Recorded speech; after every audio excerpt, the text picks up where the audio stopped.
Saúde os irmãos com a paz do Senhor, amém? Amém. Podemos sentar, meus irmãos.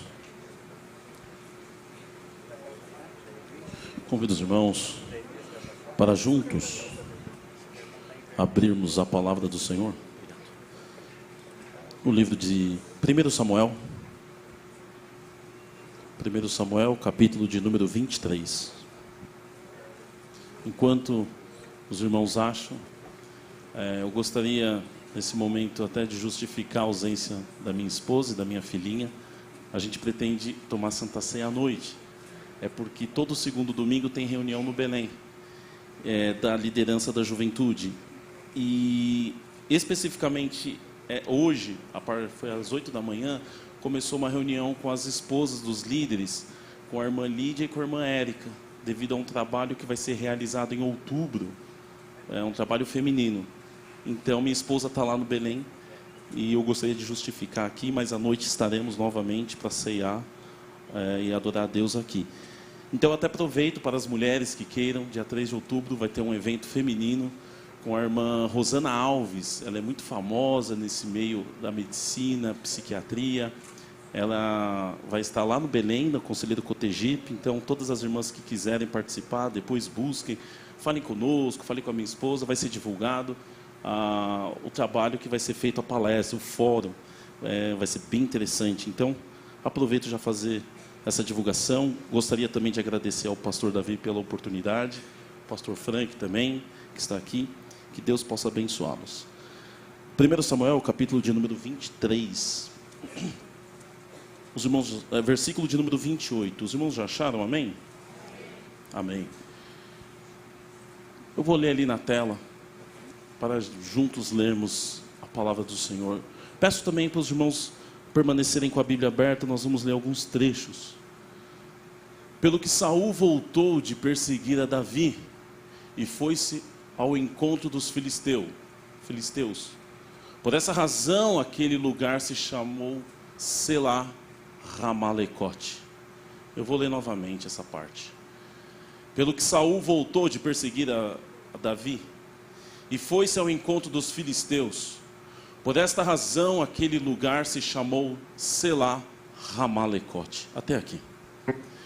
Eu entendo que é um culto de Santa Ceia, um culto onde celebramos o sacrifício e a ressurreição de Cristo.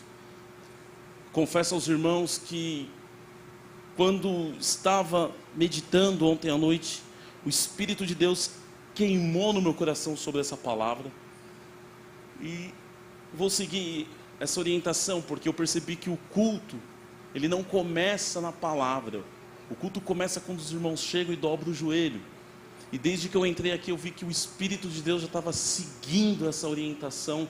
Eu sempre peço para Deus confirmar a palavra, e eu vou seguir nessa orientação do Espírito de Deus. Meus irmãos, a história aqui de Davi, até chegar a esse momento, passou por algumas etapas. E para a gente poder entender isso, a gente tem que entender um pouco como que ele chegou até essa situação de perseguição de Saul. Na verdade, a história de Davi, ela começa lá atrás. Para falar de Davi, eu preciso falar de um outro personagem. O autor até do próprio texto aqui, vamos dizer, do autor do livro, o nome do autor do livro, que seria Samuel. Porque Samuel, quando ele é ungido e ele começa a fazer a obra do Senhor, ele talvez pela sua consciência humana, o jeito homem de ser, chegou um determinado momento que Saul já foi ungido a rei. Ele já estava velho. Achou que as coisas da vida dele já tinham acabado.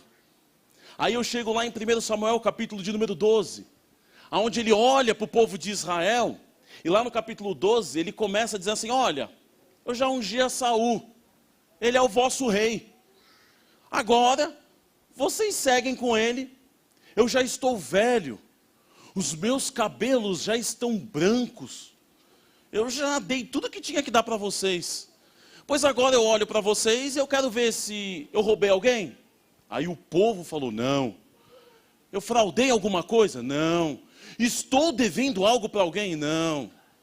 Então, estou me aposentando, eu estou me jubilando, e vocês têm aqui agora meus filhos, vocês têm o rei. a minha história acabou. Eu agora já estou velho. Eu agora já não vou mais para frente. Agora é com eles. No entanto, meus irmãos, é uma coisa interessante que o ministério não é do homem. O ministério e a obra é do Espírito de Deus. Quem coloca o início é o próprio Deus. Não é o tempo cronológico, é o tempo kairos, é o tempo de Deus.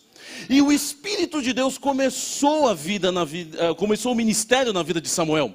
Só que a continuidade e manutenção é o próprio Deus também. Assim como o final do ministério também é o Espírito de Deus. Ainda que o homem virou e falou para o povo inteiro, Samuel virou e falou: olha, acabou meu tempo, já não sou mais eu aqui, meu ministério acabou, estou me jubilando, estou me aposentando, acabou. Tá bom, só que ele esqueceu de falar com uma pessoa mais importante, o dono do ministério. Mas por que isso, irmão Kleber? Porque a história continua, eu estou seguindo a Bíblia, porque chega o capítulo 12, chega o capítulo 13, chega o capítulo 14, chega o capítulo 15, aí quando a gente começa lendo lá em 1 Samuel, capítulo de número 16, o próprio Deus, que é o dono do ministério, olha para Samuel e fala: Samuel, enche o teu vaso de azeite e venha. Não, mas eu já jubilei. Não, Samuel, não, você não entendeu. O teu ministério é meu, sou eu que coloco o ponto final, e eu nem comecei ainda. Eu ainda tenho um rei que eu quero ungir pelas tuas mãos.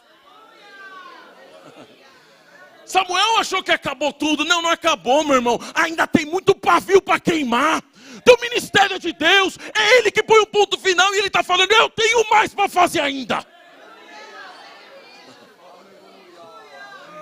Enche o teu vaso de azeite, Samuel. Samuel, você que vai ungir agora quem eu quero. Mas tem um rei. Não, não é esse rei que eu quero. Esse rei eu já rejeitei, mas tem meus filhos. Mas eu não quero os teus filhos. Eu quero você, Samuel. O problema é quando a gente quer começar a dar desculpas para o Espírito de Deus. Não, manda aquele. Não, vai naquele. Meu irmão, cuidado com isso. Cuidado quando você coloca muitas desculpas para aquilo que Deus quer fazer na tua vida. Tem coisas específicas que talvez Deus mande outro, mas existem chamadas e existem missões que são específicas para você. E aí ele unge, ele enche o vaso de azeite e vai. Quando ele chega lá, é uma história muito familiar dos irmãos. Quando ele chega lá, ele vai falando com Jessé, o belemita: Jessé, cadê seus filhos? Eu tenho um aqui. Aí chamou o primeiro. Eu não vou ler, até para a gente poder ganhar tempo. Quando ele chama o primeiro, a mesma palavra, até no hebraico, quando Deus fala para Samuel: a Saul eu o rejeitei. Quando chama o primeiro filho, o Espírito de Deus vira e fala: esse eu também rejeitei. É como se Deus tivesse falado: olha, dos filhos que tem, eu não escolhi nenhum deles, mas esse daqui eu rejeitei por completo. Eu não quero ele mesmo. E aí, Samuel, quando está lá respeitando Jessé, Jessé faz uma coisa interessante. Ele vai chamando todos os filhos. É esse. Aí Deus vai falando: não. E aí eu aprendo uma lição muito grande, meus irmãos. Eu aprendo algo muito grande. Talvez você esteja aqui sentado numa reflexão hoje, vindo numa santa ceia, talvez desanimado, porque lá atrás o Espírito de Deus queimou no teu peito, talvez uma chamada, um ministério. Aí você está falando: não, tem muitos ali que Deus pode fazer, que Deus vai levantar. Meu irmão, tem uma notícia exatamente para você: Deus não respeita a fila dos homens. Os homens colocaram fila. Não, Jessé colocou a fila. Esse. Deus falou: não. Eu não respeito a fila de Jessé. Eu não quero nenhum deles. Eu tenho um que está bem longe daqui, mas eu quero aquele. Meu irmão, aquilo que Deus tem para fazer na tua vida, não se preocupe. Deus não respeita a fila dos homens. Ele vai tirando um, vai tirando. Porque aquilo que Ele tem para fazer na tua vida é com você. E isso aconteceu no Novo Testamento. Lá está Pedro, Tiago, João, porque Judas se matou. Judas foi lá e se enforcou. Ele morreu, não está mais aqui. Aí Jesus chama os discípulos e fala: olha, ficais em Jerusalém até que do alto sejais revestidos de poder. Ficais aqui para receber poder, oração. Aí o que eles vão fazer? Articulação. Vamos articular aqui. Vamos tirar na sorte quem é que vai assumir. Na sorte, diz a palavra do Senhor, escolherão Matias. Aí Deus olha e fala: eu mandei vocês dobrarem o joelho para buscar poder e você está tirando sorte. Não. Deixa Matias, você vai ficar ali. Por quê? Porque já tem um vaso que eu escolhi para pregar o meu nome. Já tem um vaso escolhido que há muito vai ter que padecer pelo meu nome. Aí ele levanta Paulo. Deus não respeita a fila dos homens. Enquanto não chega Davi, não tem festa, não tem banquete, ninguém senta, tem que chegar Davi. Aí eu fico imaginando Davi, preciso correr. Chega Davi, ele é ungido. Fico imaginando todos eles ali olhando. Agora Davi é ungido. Davi que estava ali no pasto, esquecido. Agora Davi está com uma unção diferente na sua vida. De repente as coisas começam a acontecer na vida de Davi. Ele vai lá e mata um gigante, é honrado, está perante o rei. As coisas estão indo de vento em polpa, como diz por aí. As coisas estão indo muito bem. Olha só que maravilha. As coisas estão indo bem, estão caminhando. Eu sou ungido. Samuel me ungiu. Samuel só ungiu a Saul e agora ungiu a mim. Olha que maravilha, as coisas estão indo bem. No entanto, as coisas começam a mudar.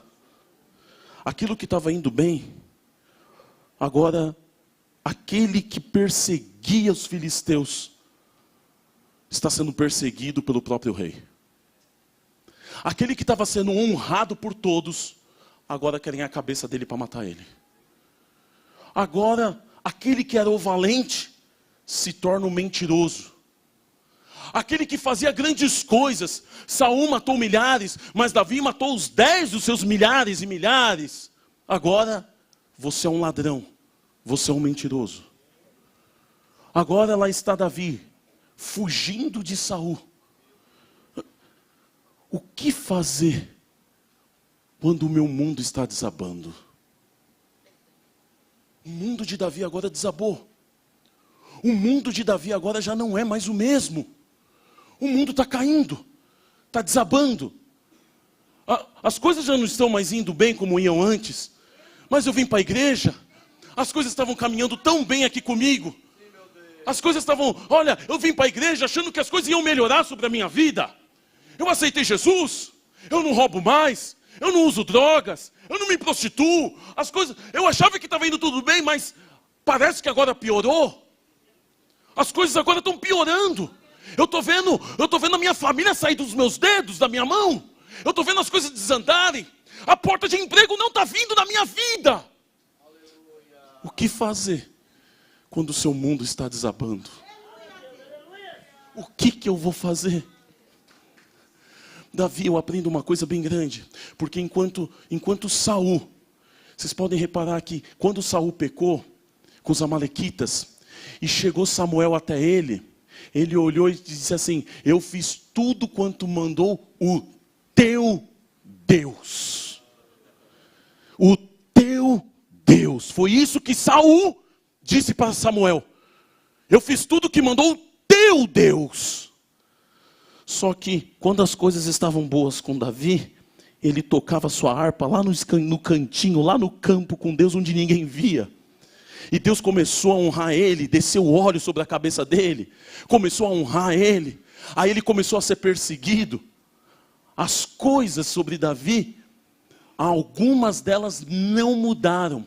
Uma delas é que enquanto Saul dizia: o teu Deus, Samuel, o teu Deus, Samuel ele olha e fala: o Senhor é o meu pastor, O Senhor é o meu refúgio, o Senhor é a minha fortaleza, o Senhor é o meu Deus, é o meu Deus, é o meu Deus. Enquanto ele queria uma distância, o próprio Davi, ele queria estar mais perto do Deus dele. Ele falava, eu sei que eu estou aqui nessa situação, mas eu sei também que foi o Espírito de Deus que me colocou, e não adianta, ainda que eu não esteja no palácio, mas de Deus eu não saio, de Deus ninguém me tira. Eu sei que ele é o meu refúgio, eu sei que o meu Deus vai se levantar.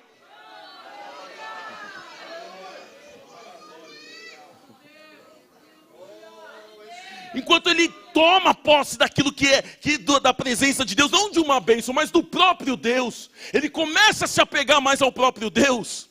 O Espírito de Deus, quando vê essa situação que ele estava vendo, que o mundo estava desabando, o próprio Deus começa a mover as circunstâncias. O próprio Espírito de Deus começa a mover tudo.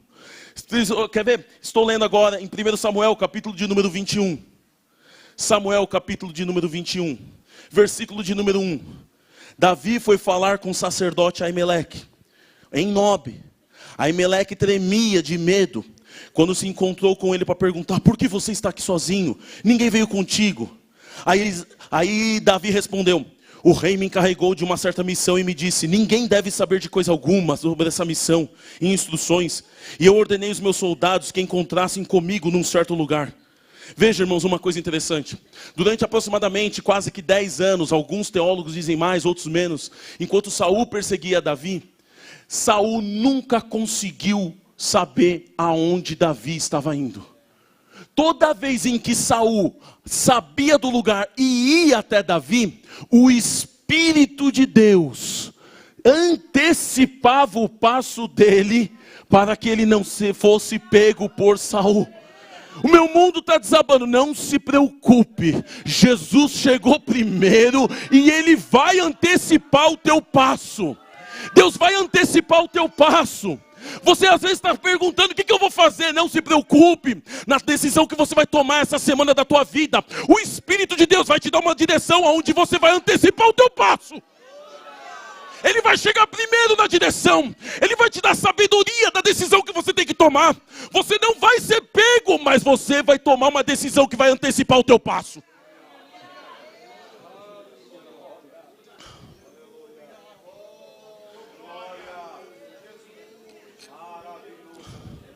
Preciso correr.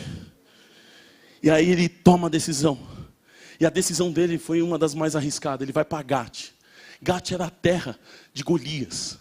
Ele toma uma decisão totalmente arriscada. Ele vai até lá e o rei chama ele. E ele se finge de louco. Começa a escorrer baba pelo lado dele, cuspe. Começa a ficar como louco. Aí o rei olha e fala, com tantos loucos tem mais um aqui. E ele saiu vivo. Porque existem momentos da nossa vida que nós vamos ter vitória. Mas existem provas que Deus vai colocar que o objetivo é a gente sair vivo. O objetivo é sobreviver. Vai sair muita coisa ali da tua bagagem, muita coisa do teu lado. Aí você vai falar, meu Deus do céu, olha, sobrevivi. Sobrevivi. Existem lutas que vêm que é para sobreviver. Foi uma delas aqui. Aí eu aprendo uma outra lição muito forte com isso. Davi tomou uma lição, tomou uma atitude de alto risco. Tem muita gente que o mundo está desabando e não faz nada. Meu irmão, se está na tua casa, o mundo está desabando, e às vezes você tem que tomar uma decisão de alto risco. Isso é sabedoria. Quando as coisas estão bem, e você toma uma decisão de alto risco, isso daí é loucura. Você não precisa.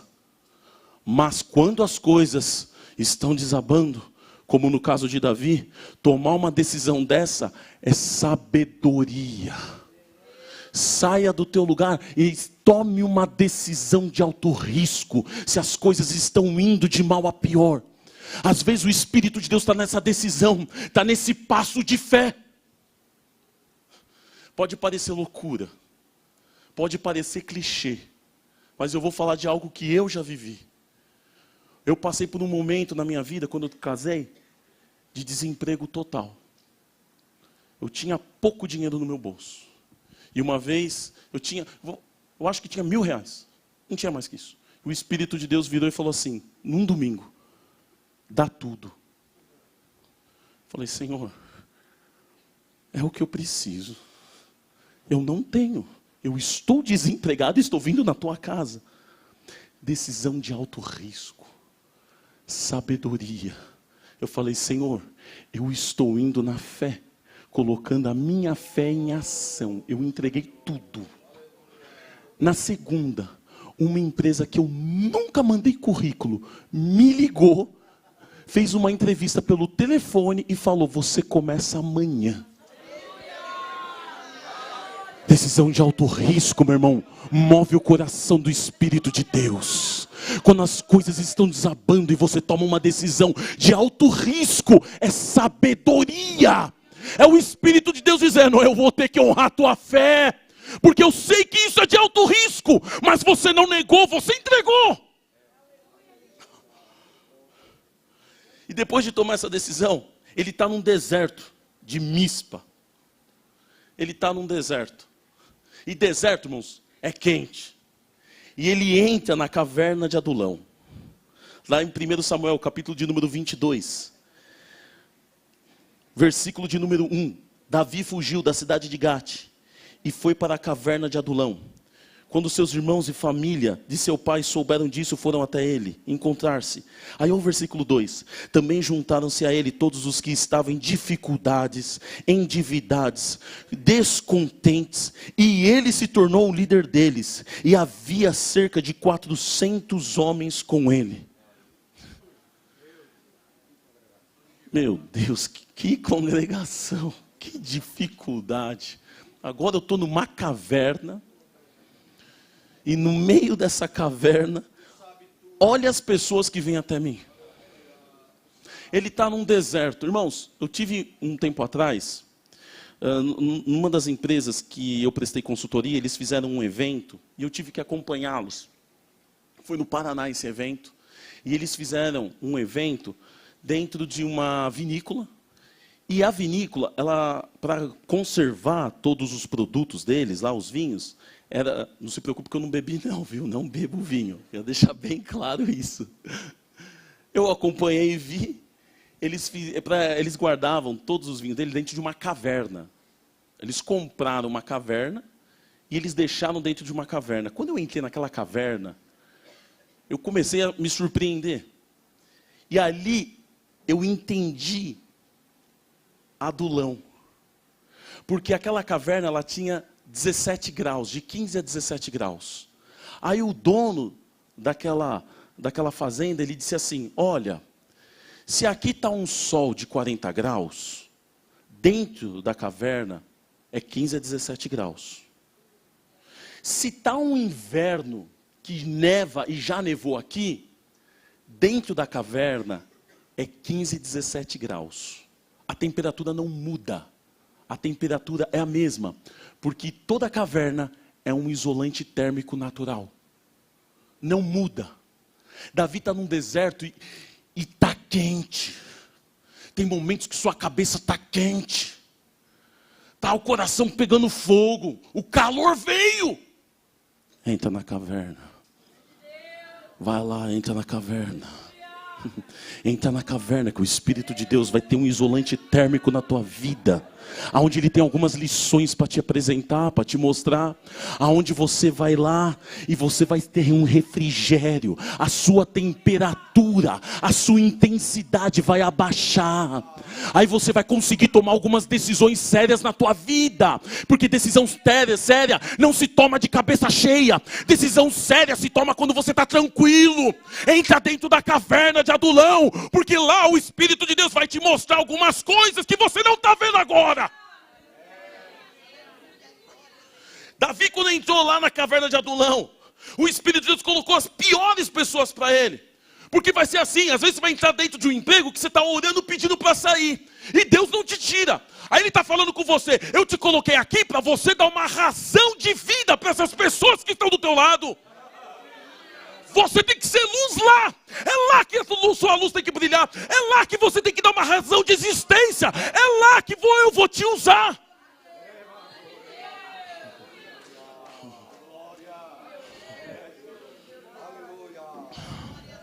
Davi precisava de um tempo de descanso. Não podia ficar toda hora. Tem muita gente que desmerece o tempo do descanso. Deixa eu te dizer uma coisa. Se você perguntar para qualquer esportista, aqui da igreja deve ter um monte. Se você faz uma academia, corrida, faz algum esporte, principalmente aqueles que fazem academia. Ah, o músculo fica forte quando eu estou ali, fazendo ali os exercícios. Não, não é não. Se você perguntar para qualquer médico, quando que o corpo muda quando você faz o seu exercício? É quando você está dormindo. Porque o teu corpo manda a mensagem para o seu cérebro, dizendo assim, ó, o corpo, meu músculo, já não é mais o mesmo. Você precisa alterar. É nesse momento. Não é quando você está em atividade, é quando você descansa. Quando você para. Aí quando você começa a respeitar o descanso que Deus quer dar para a tua vida, aí o Espírito de Deus olha no seu corpo espiritual e fala, já não é mais o mesmo, eu preciso fazer algumas mudanças, porque o teu corpo espiritual mudou, existe uma maturidade espiritual, por isso que você precisa respeitar muitas vezes o descanso que Deus quer dar na tua vida.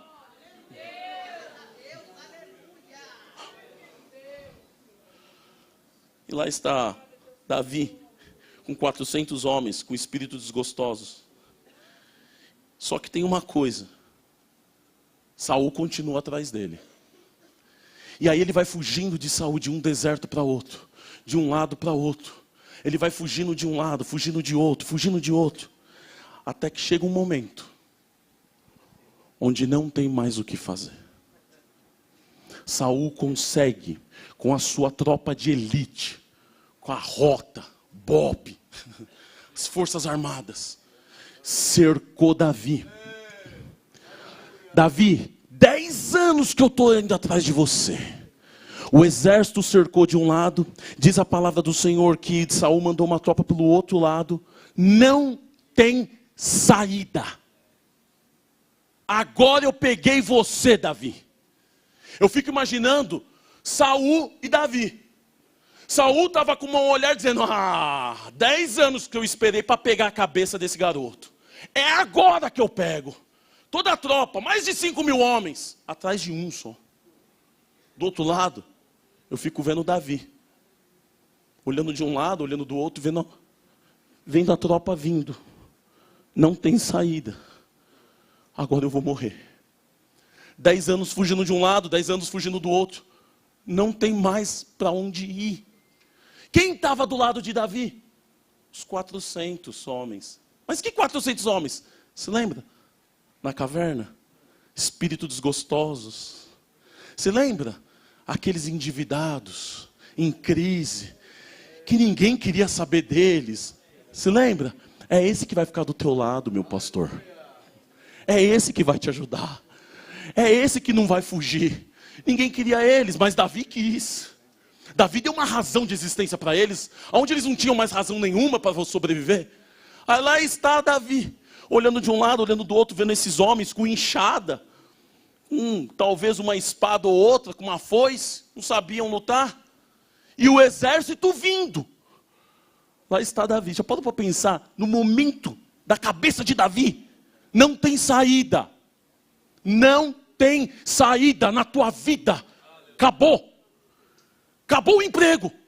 Acabou a saúde. Acabou. Não tem saída. De repente, quando ele está chegando bem perto. Bem perto. Aquilo que parecia não ter mais saída. Uma mão invisível. Uma mão santa e poderosa se levanta sobre a vida de Davi. E quando ele começa a ver que eles estavam vindo, de repente, chega um mensageiro até Saul e fala, Saul, ele o que foi? Volta. Não, não vou voltar. Davi está aqui. Não, mas os filisteus, que tem os filisteus? Eles já estão entrando na cidade. Não, eu vou pegar Davi. Você pega Davi e perde o reino. Não, mas eu não posso tomar essa decisão. Não, volta. Não posso, volta. De repente, Davi começa a ver Saul voltar e ir embora. Aí ele começa a olhar e começa a ver que aquilo que era morte para ele, com aquela mão invisível que levanta sobre a vida dele, começa a ter a vida. Aí de repente, Davi, ele pega uma pedra e escreve sobre essa pedra, Selá Ramalecote. E o que quer dizer Selá Ramalecote? A pedra de escape. Deus tem escape para a tua vida. Essa manhã o Espírito de Deus mandou vir dizer, eu só vim aqui para dizer, tem Selá Ramalecote. Deus ainda tem escape para a tua vida. O escape de Deus está chegando sobre a tua vida essa manhã.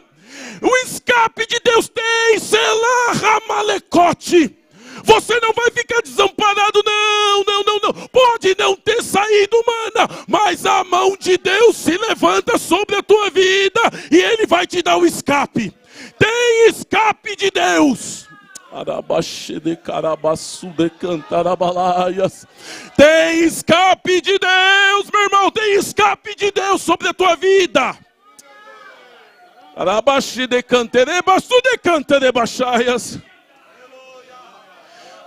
Com permissão do pastor, fiquemos em pé. Eu gostaria só de fazer uma oração com os irmãos.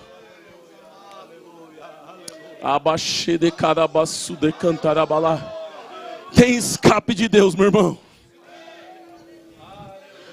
Meus irmãos, eu me lembro. Sinto de Deus, eu prometo. Estou contando esse testemunho. 1 minuto e já termino, prometo.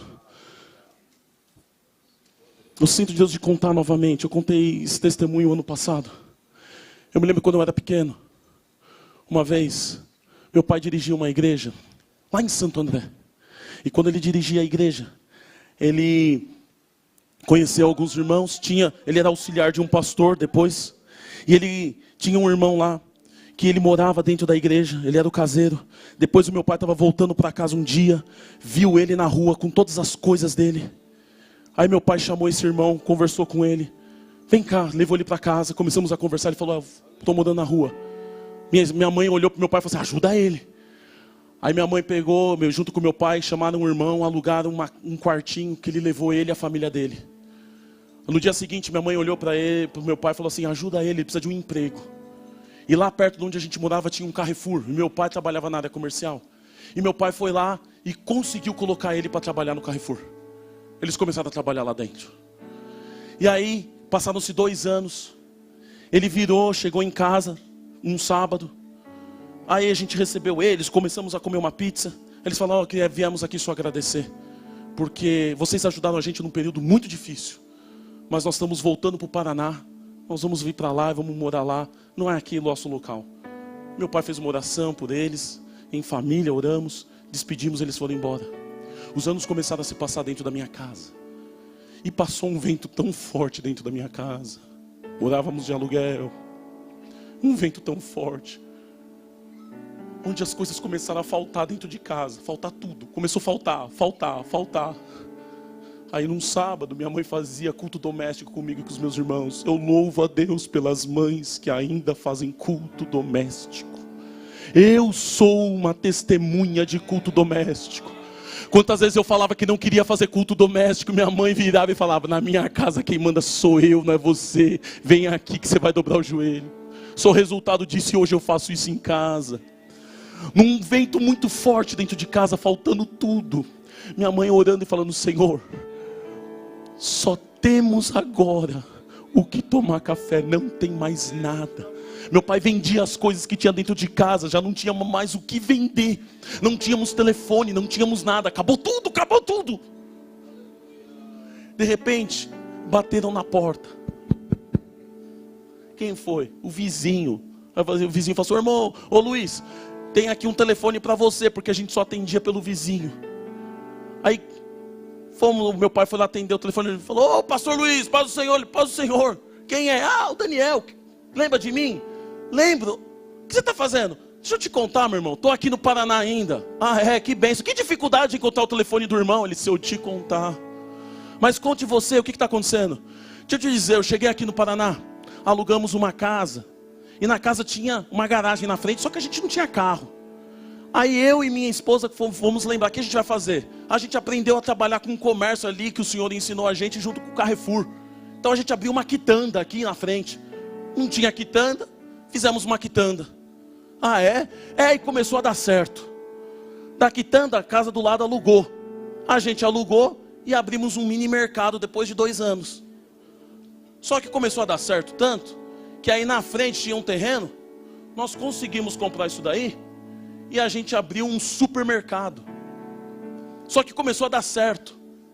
Hoje nós temos aqui um grupo de aproximadamente 15 hipermercados aqui em toda a região de Londrina, no Paraná. O último que a gente abriu, cabe 400 carros. Ele falou, que bênção, meu irmão. Mas deixa eu continuar aqui, porque hoje eu acordei, e quando eu estava aqui, trabalhando, vinha o nome, o seu nome, o nome da sua esposa, Luiziada. Eu não sabia o que era, meu irmão.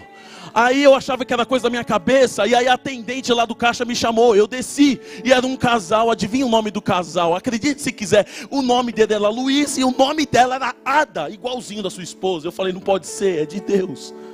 Aí ele falou, sim, irmão, mas o que o irmão quer? Eu falei assim, não, meu irmão, Deus está me incomodando aqui, me passa a sua conta bancária, eu quero te mandar um dinheiro. Meus irmãos, a grana que ele mandou, pagou as despesas de um ano inteiro. E ele continuou pagando a gente, a ponto de que depois de 3 anos, a gente ligou dizendo, não precisa mais. Sabe por quê, meu irmão? Porque minha mãe resolveu num sábado dobrar o joelho, porque naquele sábado tinha Selah Hamalecote.